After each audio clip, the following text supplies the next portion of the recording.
The night had swallowed the town long before Daniel arrived at the outskirts. His car headlights cut through the fog as if slicing a wall of glass, the beam illuminating twisted trees and cracked asphalt. According to the fading map in his trembling hands, the path led to Hollowgate station, a train hub that had been abandoned for decades. Nobody in town spoke of it, except in whispers, and even then, they lowered their voices as though afraid the station itself might hear. Daniel killed the engine. The silence that followed was so profound it felt alive. Even the crickets refused to sing here. He stepped out of the car, boots crunching on gravel, and the air smelled of rust and damp stone. Looming in the distance, he could see the station's outline, a silhouette of rotting beams and broken windows. The clock tower above the entrance still clung to its rusted hands. Frozen at 11:46, he told himself he was only here to document, to photograph the decaying building for his research project on forgotten railways. But inside, he knew the pool was deeper. Something about Hollowgate had whispered into his dreams. For weeks, fragments of tunnels, the screech of steel, faces pressed against the glass of a departing train. The closer he drew, the more the air thickened. The station stood like a corpse dressed for its own funeral. Its roof sagged, and shattered glass lay like teeth scattered across the entrance. Moss crawled up the stone pillars. The great iron doors groaned when he pushed them open, their sound echoing like the roar of some ancient beast. Inside, shadows devoured what little moonlight spilled through the roof's holes. The ticket hole yawned before him, littered with torn suitcases and yellowed paper stubs. A row of wooden benches leaned sideways, as if fleeing from something unseen. Daniel raised his camera, the flash exploding against the walls. And for a second he thought he saw someone sitting at the far end of the hall. A blur of shape, a head turning, but when the light faded, the bench was empty. The silence pressed in again. His breath echoed too loudly, as though the building was amplifying it back at him. He walked toward the tracks, guided by the faded signs. The floorboards beneath him seemed to sag with every step, moaning like sleepers disturbed from nightmares. When he reached the platforms, his chest tightened. A single train sat in the darkness, impossible to explain. Its black cars stretched into the distance, rusted but intact, though no tracks led to it. The platform lamps flickered once, casting pale circles of light, and the doors of the first car hung open as though inviting him inside. He froze, his skin prickled with the sharp chill of being watched. Behind him, the hall was empty. Ahead of him, the train waited in silence. Somewhere in the shadows, the faint sound of metal scraping whispered, then stopped abruptly. Daniel's boots echoed hollowly against the platform as he hesitated at the threshold of the train car. The metal edges were slick with condensation, and his hand trembled when he touched the cold railing. Every nerve screamed to retreat, yet something deep inside urged him forward. His foot crossed the boundary, and immediately the air shifted. It was heavier inside the car, as though gravity itself thickened. The interior stretched unnaturally long. The rows of seats were coated in dust, torn upholstery spilling yellow foam like entrails. Luggage racks hung crooked, and cobwebs veined every corner. He raised his camera again, but this time the flash didn't work. The bulb popped faintly, leaving only the thin, unnatural glow of the platform light outside. He advanced cautiously. A faint rattle vibrated through the floor beneath his feet, as if the train were alive. The sound traveled along the metal frame, disappearing into the endless dark. Daniel froze, trying to rationalize shifting beams. Old pipes, the building settling. But the station had been abandoned for 50 years. What was left to settle? His breath fogged in front of him. The temperature dropped sharply with each step.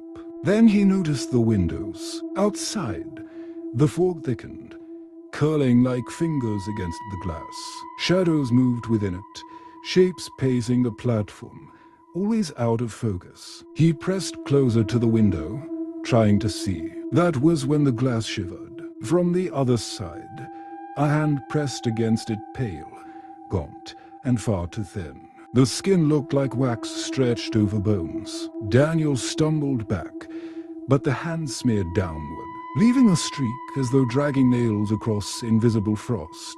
His pulse thundered in his ears. He forced himself down the aisle, the floor creaking beneath him. When he turned, he realized the door to the platform was gone. Where he'd entered, there was now only more trains stretching endlessly. The exit had vanished. Panic surged. He hurried forward, desperate for another way out. The corridor narrowed unnaturally, seats angled in crooked directions, as if the car had twisted upon itself. The smell of rot grew unbearable.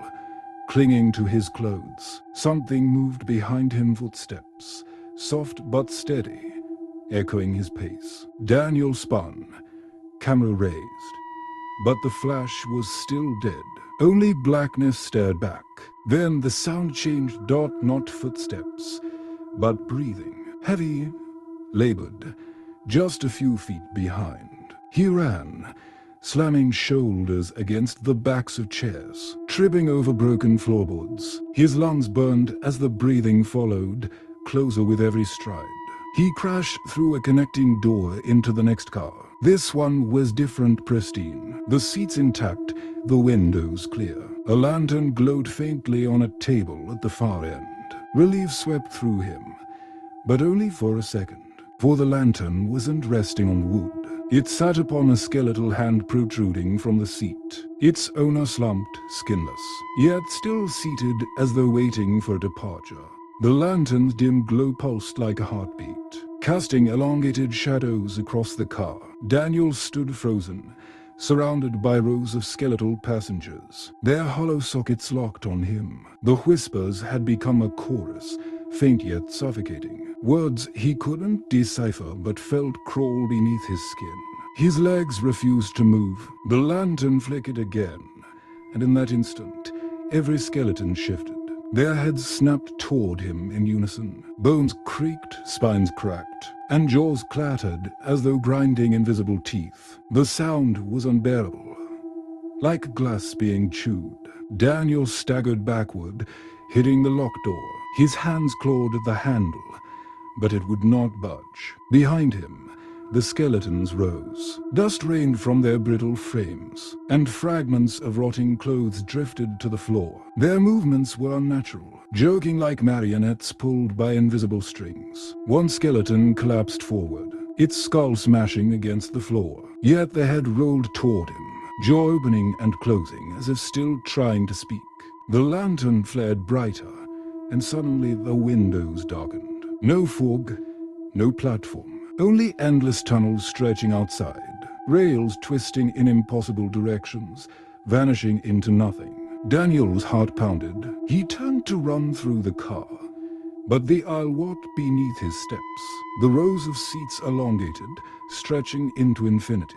No matter how far he ran, the door at the other end remained distant, mocking him. The whispers grew louder, now layered with laughter, childlike, shrill, echoing. Then came the shadows. They seeped from beneath the seats, rising like liquid smoke. Formless at first, they soon shaped into tall, elongated figures with limbs too long, faces void of features except for gaping mouths. They hovered above the skeletons, bending unnaturally to follow him. The lantern exploded, plunging the car into darkness. Only their mouths remained visible, glowing faintly like embers. Rows upon rows of them, all grinning. Daniel's breath came in ragged gasps as he pressed against the window, desperate for escape.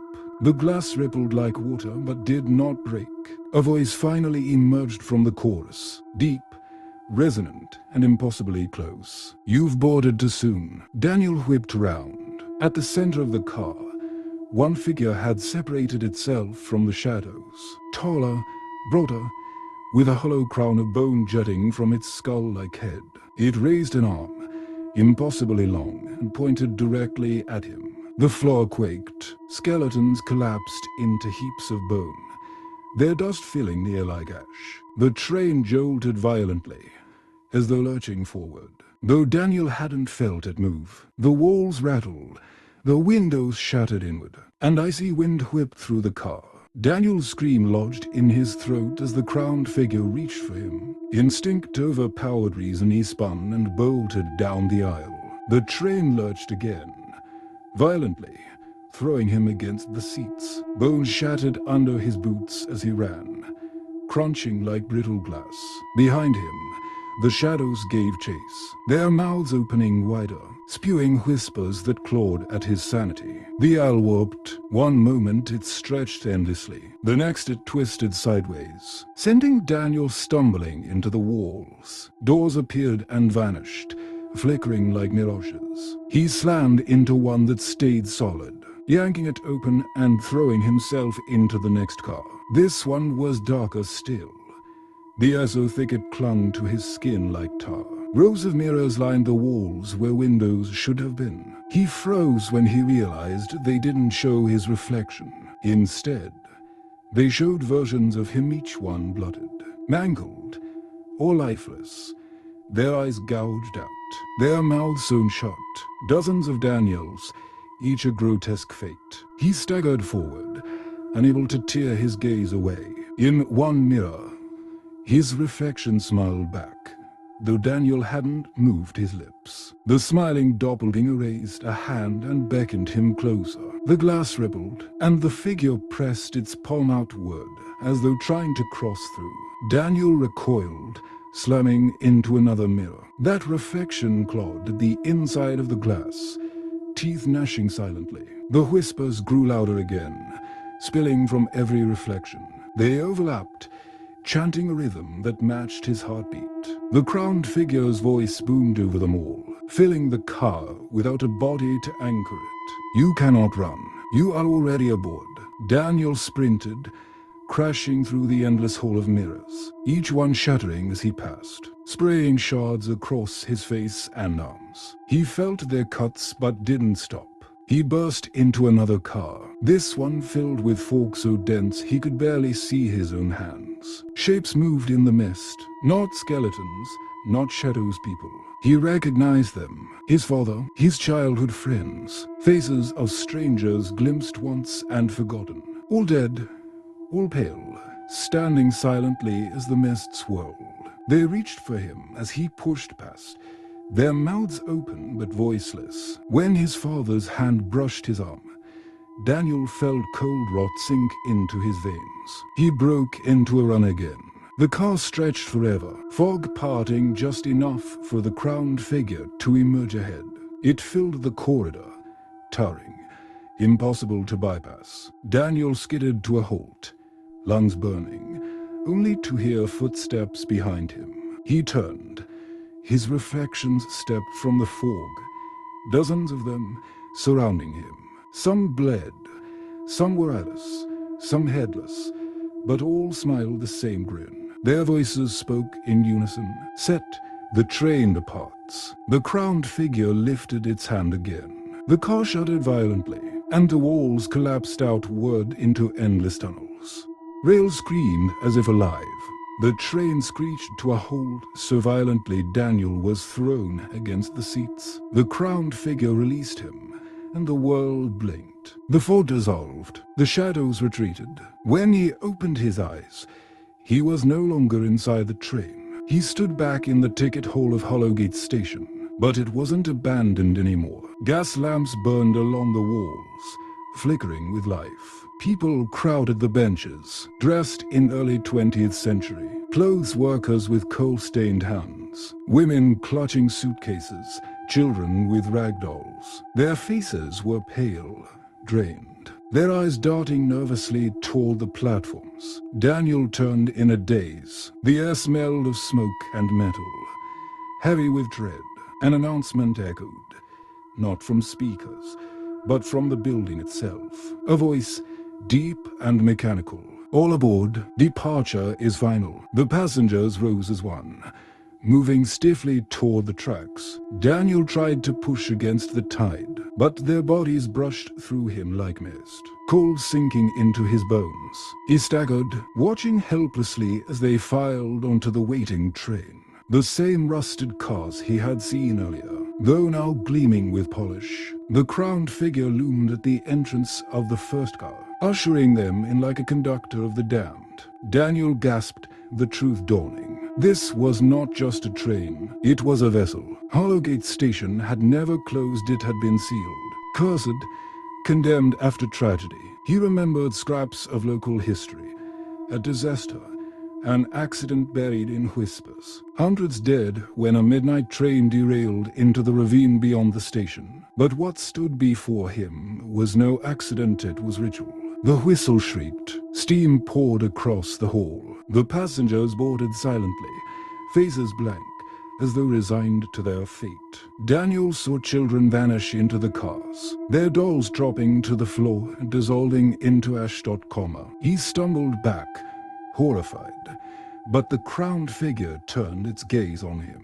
For the first time, its hollow sockets burned with faint light. It lifted its hand, and the station itself trembled.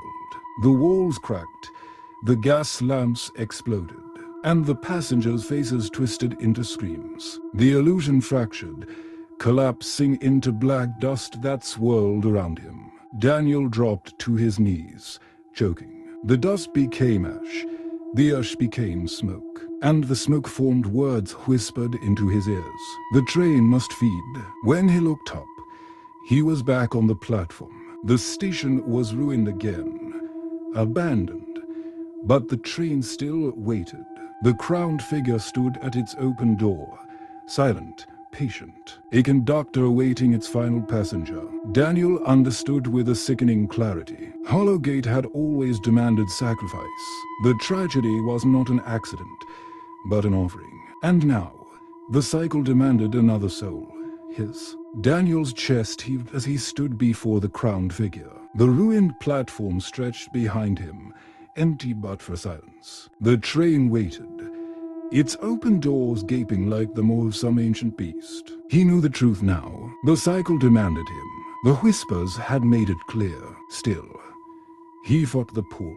No, he rasped, voice raw. I won't board. The crowned figure tilted its skull, sockets burning faintly. It raised one skeletal hand and gestured toward the train. Instantly, the air thickened, gravity itself bending. Daniel's feet scraped against the ground as an invisible force dragged him closer. He clawed at the platform's stone edge, nails splitting, skin tearing. The train roared to life, its whistle screaming like 1,000 tortured voices. Windows lit with pale light, faces pressed against the glass, again hundreds of them, screaming silently, pounding for release. Their mouths formed one word in unison: join. Daniel thrashed, his body scraping across gravel, blood smearing the ground. He reached for his camera, his last anchor to reality. With trembling hands, he lifted it and pressed the shutter. The flash erupted, searing the platform in white light. For an instant, the crowned figure vanished. The train was gone. Silence returned. But when the light faded, Daniel was no longer on the platform. He stood inside the train car, not rusted, not broken, immaculate. The seats were full. Every passenger turned to look at him. Dozens of eyeless sockets, dozens of pale grins. Among them, he saw himself, seated near the window, grinning wider than all the rest. The crowned figure entered, walking slowly down the aisle. It carried no lantern, no chains, just inevitability. Daniel pressed against the wall, shaking his head violently. I'm not one of you, he screamed. The crowned figure stopped inches away. For the first time, it bent down, lowering its skull to his ear. Its voice was not many, but one, deep and final. You always were. The train lurched forward, the windows blurred with darkness. The passengers swayed in unison, humming a low, funereal chant. Daniel screamed, but his voice was drowned by the whistle's shriek.